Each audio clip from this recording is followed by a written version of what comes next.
Hi everyone, Sandra Duran Wilson here, and welcome to Mixed Media Soul Sparks. Every week I try and bring you some fresh ideas of ways to work with products or ideas for new directions for your art and tips and tricks. This week I'm going to share with you a product I've used before.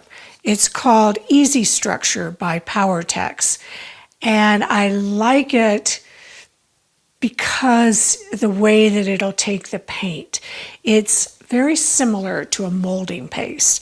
And as you all know, I like golden pastes and gels and mediums. But this is different.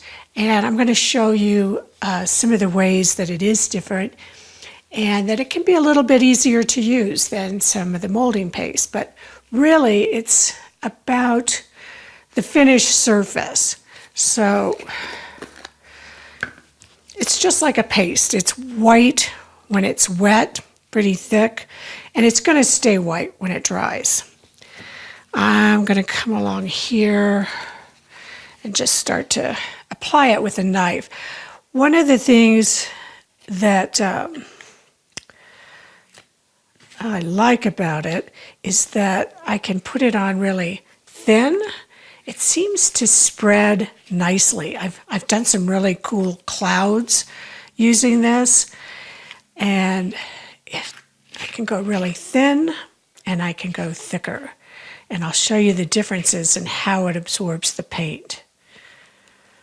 It also dries fairly fast, unless you put it on super thick, which I'm going to show you a sample of.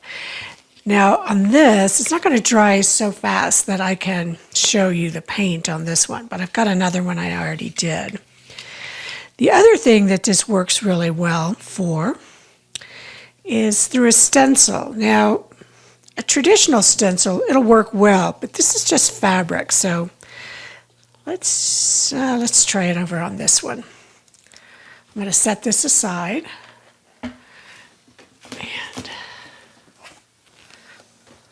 Now this is one that I did earlier, and you can see the,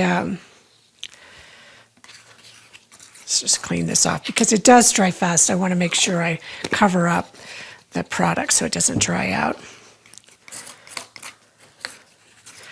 So I applied it with my knife, and you can see the movement. And then when it was dry, this particular paint is a Tri-Art Sepia that I applied very thinly. And here, let me just go in with a different color. Here, let's go with this green. And I think the trick of working with this, you could put paint, you could mix paint into it, but like with a paste, it's going to turn your paint chalky. So I prefer to put the product on, let it dry, and then add the paint, because that way I can keep my colors more vibrant. And I've got a wet brush, just added a little water to the paint here. It's pretty wet.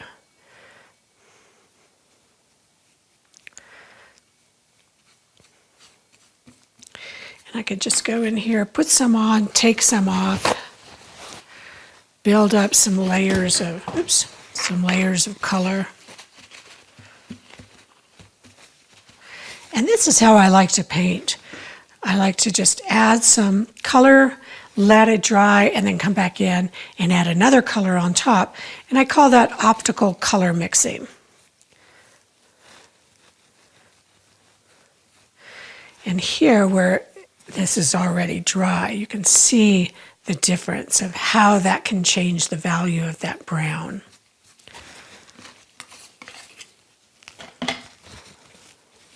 This is still a little wet, so I could paint on top of that area that is slightly wet.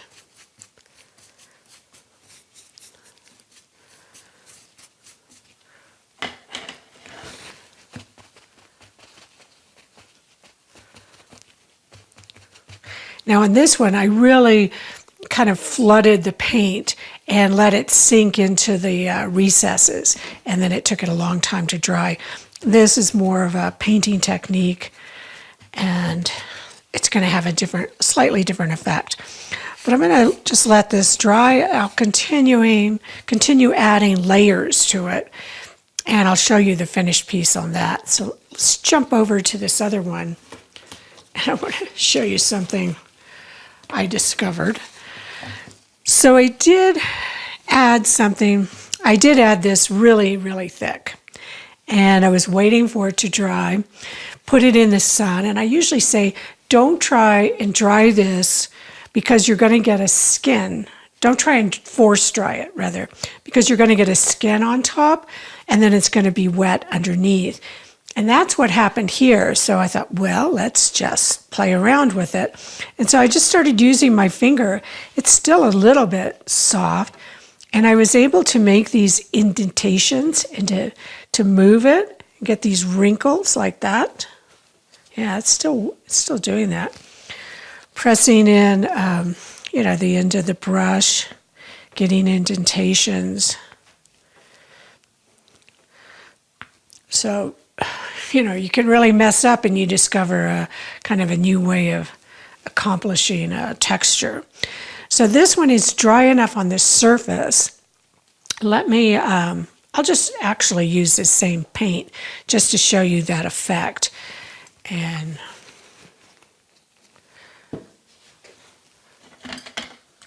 still got a little green on my brush. See how wet it is? I'm just letting it sink into the recesses. Add a little more water.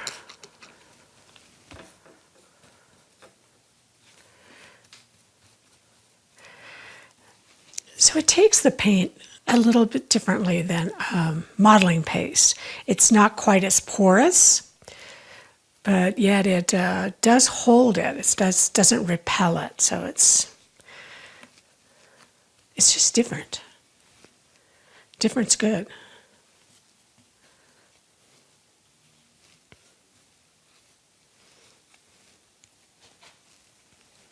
And then I'll let that dry. So I'm going to try something that I haven't tried before. I have to do that. So this is just a piece of canvas, and I'm going to put some of this onto the canvas. A little water because it's so absorbent. So I'm almost like I'm pressing this first layer down into the canvas because I really want it to adhere. Very thin layer. You can see I'm just kind of pressing.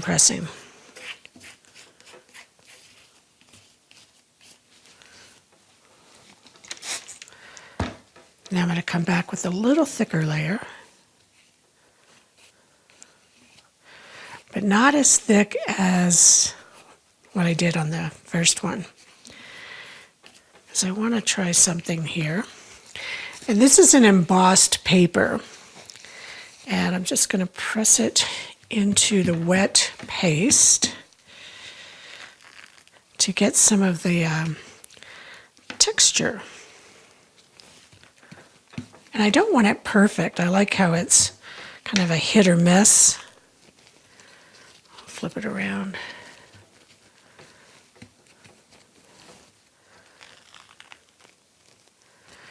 Where it's really, really thin, I'm not getting any embossing.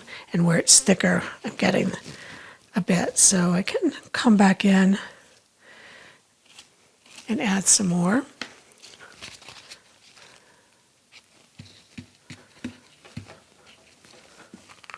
There we go. And here I might just go in some areas and drag it on thicker. I'm going to use this piece of canvas for another project I'll show you in the weeks coming up. So I won't be able to paint this one right now, obviously, but what I'm trying to do is leave some openings so we'll see the canvas and See some of that texture. Get some thicker areas. And this is just a lot of fun to work with. So when I paint this, I'll show you at the end of the video what it looks like when I paint it. And you'll see how the canvas and the texture all pops up. Very similar to what, let's take a look back at this one.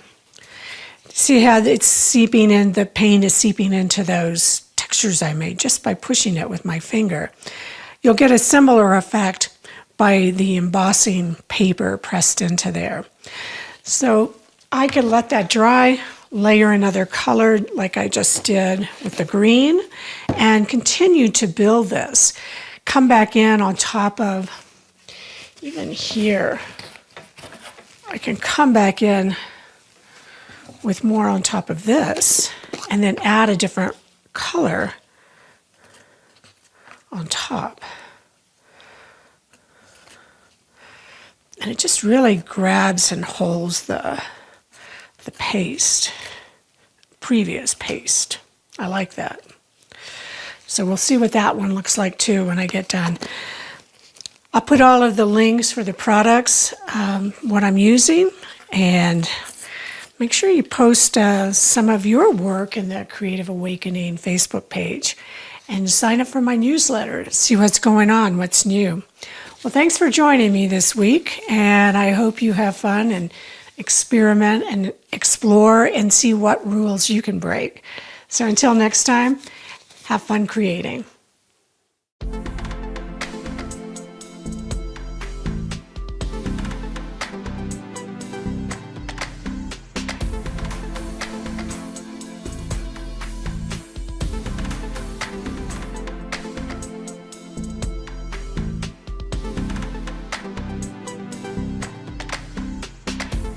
Join the Creative Awakening community on Facebook, where you'll be able to post your art, connect with other creatives around the world, and ask questions. Use the hashtag MixedMediaSoulSparks when posting your work on social media. Thanks for joining me.